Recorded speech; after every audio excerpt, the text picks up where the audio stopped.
अस्सलामुअलैकुम dear students, welcome to Punjab technical and science academy.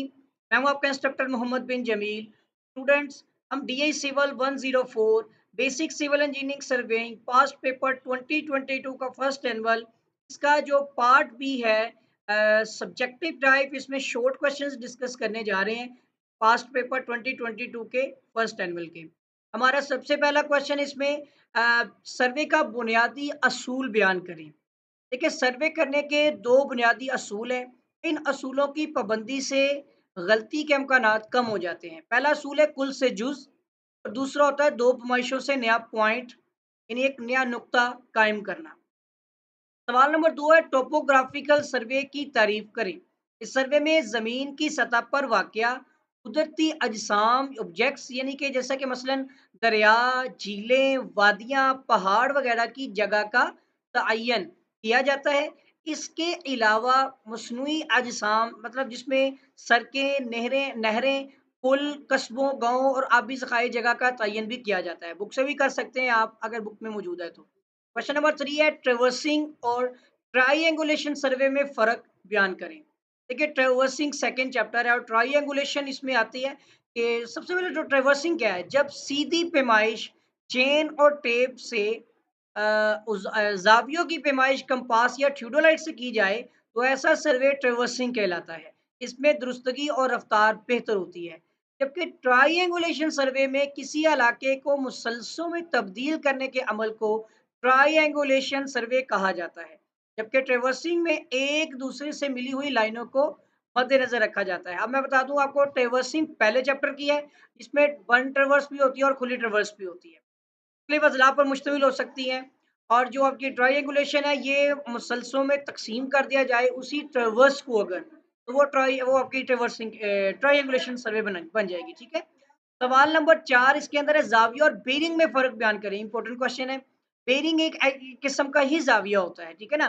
Bearing भी ज़ाविया है, बट उसमें है कि हवाले वाली लाइन के साथ लाइन के झुकाव को बेरिंग कहा जाता है, मेरिडियन लाइन के साथ। हवाले वाली लाइन मेरिडियन लाइन के साथ लाइन के झुकाव को बेरिंग कहा जाता है। जबकि जब एक लाइन दूसरी लाइन से मिलती है तो इनके दरमियान झुकाव को ज़ाविया कहा जाता है। ये ज़ाविया की डेफिनेशन। अगर इस ज़ाविये की या इस सॉरी झुकाव की मिकदार 180 डिग्री से कम हो तो ये अंदरूनी ज़ाविये, जबकि अगर ये 180 से ज़्यादा हो तो बैरूनी ज़ाविये कहलाते हैं। ठीक है? होल सर्कल बेरिंग और यानी कि क्वाड्रेंटल सिस्टम में मुवाज़ना करना इनका, होल सर्कल बेरिंग का जो है। अ, यहाँ पर बेसिकली लिखा हुआ है जी क्वाड्रेंटल, जो बेसिकली रिड्यूस पेयरिंग होगी आई थिंक।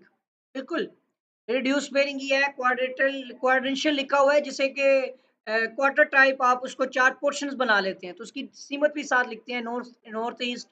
ये बेसिकली रिड्यूस पेयरिंग है। होल सर्कल बेयरिंग होती है कि किसी लाइन की बेयरिंग जो कि घड़ीवार सीमत में शमाल की तरफ से नापी जाती है, होल सर्कल बेयरिंग कहलाती है। इसकी कीमत 0 से 360 डिग्री तक हो सकती है। होल सर्कल बेयरिंग के लिए प्रिज्मेटिक कंपास जो है वो इस्तेमाल होती है। ये 3-4 चीज़ें आपने पढ़नी है। इसी तरह रिड्यूस बेयरिंग जिसे क्वाड्रेंटल बेयरिंग आप कहते हैं कि किसी लाइन की बेयरिंग ये 0 से दोनों में कंपैरिज़न कर लें। वो घड़ीवार सीमत में पढ़ी जाती है, ये घड़ीवार और मुखालिफ घड़ीवार दोनों में पढ़ी जा सकती है। इसमें सीमत चेंज हो जाती है, ठीक है? और इसके अलावा वो 0 से 360 डिग्री तक, ये 0 से 90 डिग्री तक के दरमियान पढ़ी जाती है। इसमें क्वाड्रेंट हमेशा वाज़िया करना पड़ता है। यानी अगर आप फर्स्ट क्वाड्रेंट में हैं तो नॉर्थ ईस्ट, अगर आप घड़ीवार सीमत में हैं तो नॉर्थ ईस्ट आपका पॉजिटिव, अगर आप मुखालिफ घड़ीवार सीमत है तो वो आपका नॉर्थ ईस्ट से ईस्ट नॉर्थ हो जाएगा, नेगेटिव डायरेक्शन। डायरेक्शन आपकी उलट जाएगी, लेकिन नॉर्थ ईस्ट मतलब कि ऑपोजिट माइनस में आ जाएगी, ठीक है? ये चीज़ें देखी जाती हैं इसके अंदर। उसके बाद आपकी आ जाएगी हकीकी बेरिंग और मकनातीसी बेरिंग में फ़र्क क्या है? हकीकी मेरिडियन के साथ मिलने वाली लाइन से जो ज़ाविया बनता है, उसे हकीकी बेरिंग यानी ट्रू बेरिंग कहते हैं। जबकि मकनातीसी मेरिडियन के साथ मिलने वाली लाइन से ज़ाविया जो बनता है वो मैग्नेटिक बेरिंग यानी आपकी मकनातीसी बेरिंग जो है वो कहलाती है। ये भी इम्पोर्टेंट सवाल आता है, एज़िमुथ से क्या मुराद है? ये जहाँ तक कि सेकंड ईयर में भी मौजूद है। एज़िमुथ लाइन की हकीकी यानी असल बेरिंग को एज़िमुथ भी कहा जाता है, ठीक है? रियल बेरिंग जो हकीकी बेरिंग होती है उसको एज़िमुथ भी कहा जाता है, उसी का दूसरा नाम है। अच्छा, यहाँ पर एक सवाल दिया गया कि अगर लाइन AB की बेरिंग में यहाँ पर रिड्यूस पेयरिंग है, नॉर्थ और वेस्ट है। आपको पता है 4th क्वाड्रेंट है, नॉर्थ वेस्ट। वो आपके पास है 50 डिग्री और 30 मिनट है। जबकि दूसरी जो है वो आपकी साउथ वेस्ट या थर्ड क्वाड्रेंट में है, ये 40 डिग्री और 5 मिनट है। अंदरूनी ज़ाविया आपने निकालना है, तो आप क्या करेंगे, इन दोनों को ऐड कर लें, ठीक है? और 180 में से आपने इसको माइनस कर लेना है, तो आप इसका जो है वो एंगल निकाल लेंगे, ठीक है? आपने जो है वो लाइन AB ए और जो है ना अपना AB और BC दोनों को ऐड करना है और 180 में से माइनस कर लेंगे तो आपको ABC से इसका जो एंगल मिल जाएगा। इसके बाद क्वेश्चन नंबर 9 आता है मकामी कशिश यानी लोकल अट्रैक्शन से क्या मुराद है? आपको याद होगा ऑप्शन में भी आई थी लोकल अट्रैक्शंस, तो इसके बारे में जानिए। कंपास की मकनातीसी सुई पर मुख्तलिफ चीज़ें असरअंदाज होती हैं, जो कि इसको सही मेरिडियन की सिमत में रहने से बाज़ रखती हैं, यानी हटाने की कोशिश करती है। इन अशिया में ज़मीन में मौजूद धातें, मकनातीसी चट्टानें हो सकती हैं। इसके अलावा बिजली की तारें, लोहे की चाबियाँ, चाकू और घड़ी वगैरह मकनातीसी सुई पर असरअंदाज होती हैं। इस मकनातीसी असर को जो है वो मुकामी कशिश यानी लोकल अट्रैक्शन कहा जाता है। नेक्स्ट हमारा क्वेश्चन आता है डिप की तारीफ करें। मकनातीसी सुई जिस सिमत में आजादाना रुकती है, इसको शमाल जुनूब की सिमत कहा जाता है, ठीक है? लेकिन ये सिमत हकीकी नहीं होती। हकीकी शमाल जुनूब सिमत और मकनातीसी सुई से जाहिर करदा सिमत के दरमियान जो जावियती फर्क होता है उसको डेक्लिनेशन कहा जाता है। अब डिक इसका जो झुकाव होता है, तो अगर ये झुकाव शमाल से मशरिक की तरफ हो तो उसे मशरकी झुकाव, और अगर ये जो है वो मुस्बत भी तस्वर किया जाता है, और अगर झुकाव शुमाल से मगरिब की तरफ हो तो उसे मगरबी जो है गरबी झुकाव जो है वो कहा जाता है। इसको नेगेटिव तस्वर किया जाता है। ये देख लें एक, क्योंकि मकनातीसी सुई के ज़मीनी पोल की कशिश की वजह से ज़मीन की तरफ जो झुकाव होता है, यानी जो ज़मीन की तरफ झुक जाती है उसको डिप कहा जाता है। इसी तरह क्लोजिंग एरर से क्या मुराद है? अगला सवाल, जब एक बंट रिवर्स सर्वे करने के लिए इब्तदाई नुक्ता और आखिरी नुक्ता यानी नुक्ता आगाज और इख्तिताम आपस में ना मिले, तो दोनों के दरमियान जो फर्क होगा उसको क्लोजिंग एरर या बंद इख्तितामी गलती कहा जाता है। इस गलती को ग्राफिकल तरीके से दुरुस्त किया जाता है, ग्राफिकल तरीके से। उसके बाद एक और न्यूमेरिकल आ गया सवाल, 12वां सवाल है, अगर एक लाइन की बेरिंग दी गई है और मकनातीसी झुकाव जितना है, तो शक्ति हो तो असल बेरिंग निकालनी है। आपने इन दोनों को क्या करना है, ऐड कर लेना है। तो वैसे भी हमने पहले भी देखा था, दोनों को ऐड करेंगे तो हमारे पास जो है वो असल बेरिंग आ जाएगी, ठीक है? दोनों का मजमुआ होता है ना बेसिकली। अगला सवाल है प्लेन टेबल सर्वेइंग का असूल तहरीर करें। सवाल नंबर 13, प्लेन टेबल सर्वे में जो असूल अपनाया जाता है वो ये है कि फील्ड में मौजूद नकात को जाहिर करने के लिए इनको मिलाने वाली लाइन के मतवाजी लाइन ड्राइंग शीट पर लगाना, ये काम शुआएं लगाकर किया जाता है, ठीक है? रेज लगाते हैं। प्लेन टेबल सर्वे में आलाती गलतियां तहरीर करें। उसमें प्लेन टेबल की सतह का खराब होना, एलिडेट की वर्किंग एज का दुरुस्त ना होना, स्टैंड का खराब होना, ठीक है?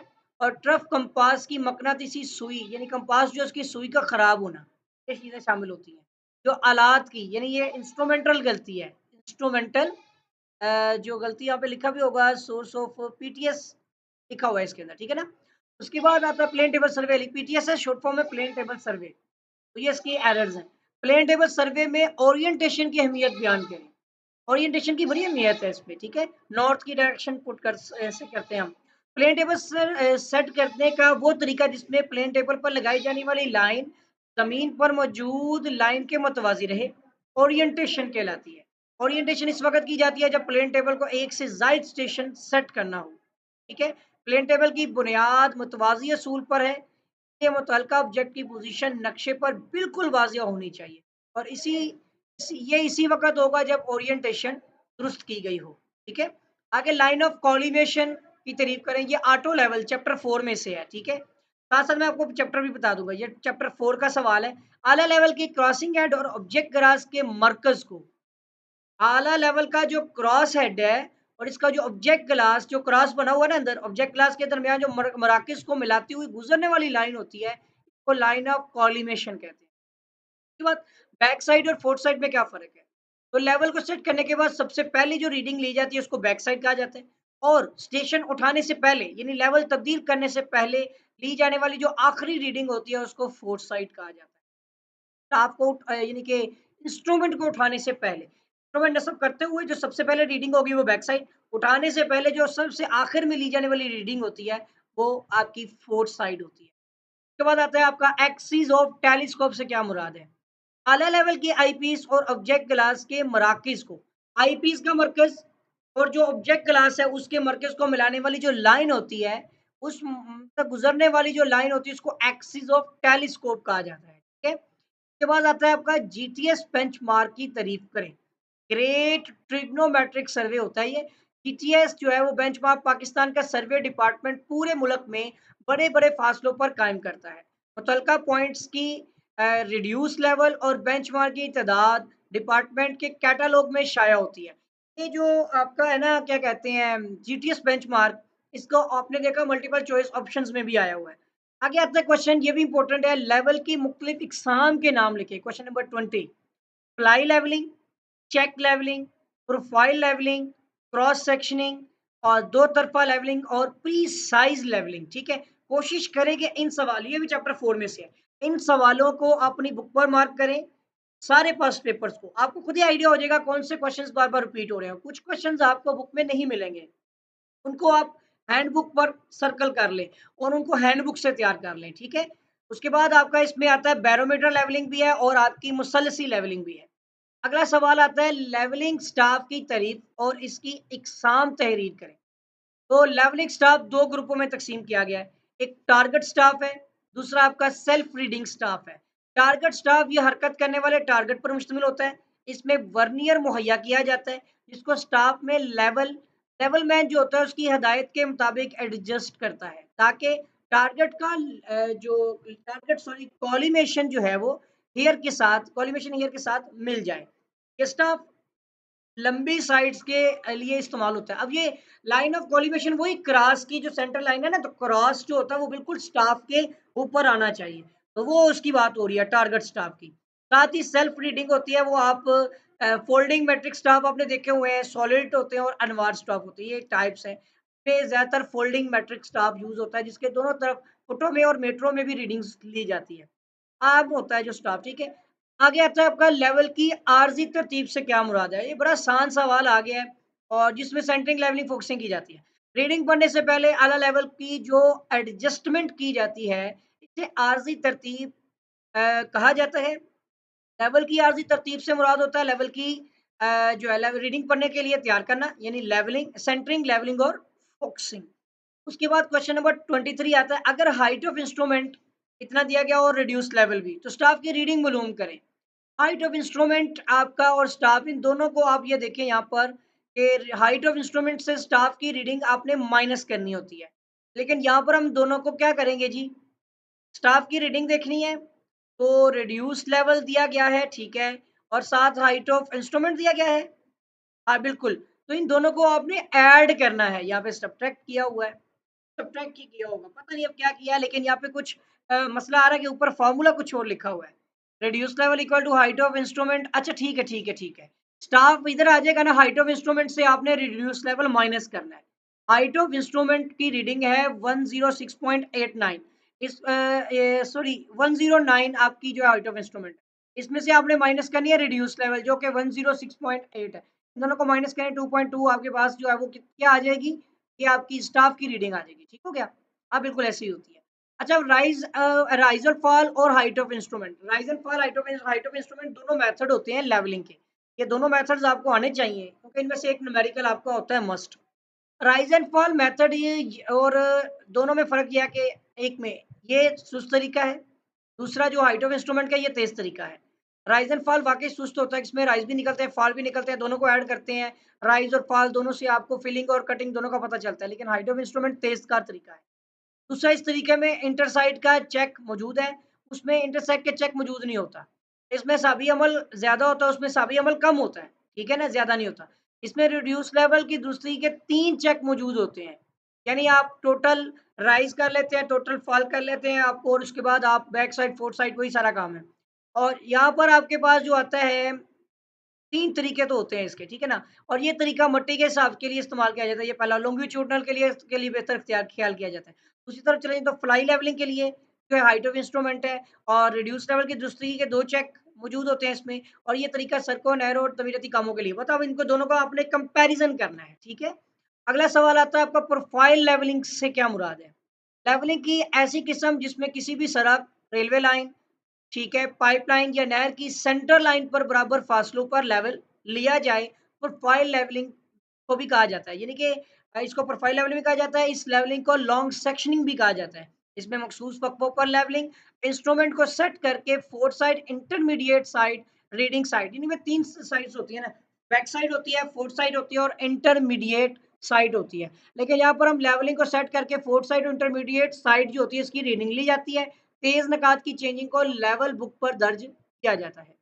इसके बाद आपका आता है हेप्सोमेट्री से क्या मुराद है? हेप्सोमेट्री क्या है? बेसिकली किसी हवाला वाली लाइन या सतह समुंदर से सर्वे यानी लेवलिंग करते हुए हर मुकाम की ऊंचाइयां मालूम करना हेप्सोमेट्री कहलाता है। अगला सवाल है लेजर लेवलिंग के इस्तेमाल बयान करें। लेजर लेवल के इस्तेमाल, अब इसमें 37 क्वेश्चंस होते हैं, आपने 25 करने होते हैं, ठीक है? लेजर लेवल वाला चैप्टर है ये, ठीक है? लेवलिंग वाला ही है।